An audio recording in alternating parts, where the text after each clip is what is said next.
nahazo hery tamin'ny fanainy io ny lohevitra voizina mandritra ny kongresy nasionaly ataon'ny mpianatra adventiste mivondrona amin'ny fikambanana réseau na regroupement et soutien aux étudiants adventistes universitaires hitarika ny tanora anana fifandraisana mahavonjy ao amin'ny Jesosy hamolavola amin'ny lafiny ara-tsaigny ara-panahy ary ara-batana no tanjona nambara ihany koa fa ny tanora no taratry ny hoavy ka manana andraikitra lehibe amin'ny fampandrosoana ny firenena.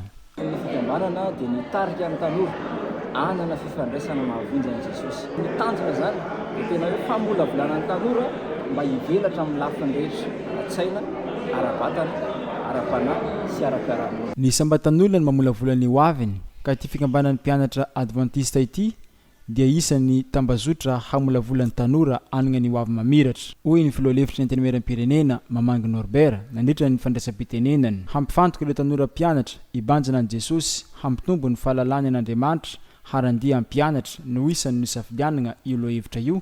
Hoy ny departementan'ny tanora adventista sy ny PCM aty amin'ny ranomasimbe Indiana. Ny faharoa dia tiana mandrakariva ny lohevitra hoe mitombo zany hoe tiana zany mba hitombony ny mpianatra mandrakariva amin'ny fahalalana an'Andriamanitra araka nefa antenenina ty ananany fifandraisana mahavonjy amin'Andriamanitra. Ary ny farany lohevitra dia mibanjina ny hoe handeha zany hoe ty fiaolana ty zany dia natao ihany koa mba hanentanana ny mpianatra raha napetraka eny amin'ny ambaratonga ambony izy dia handeha ihany koa hanao mpianatra an'i Jesosy Kristy.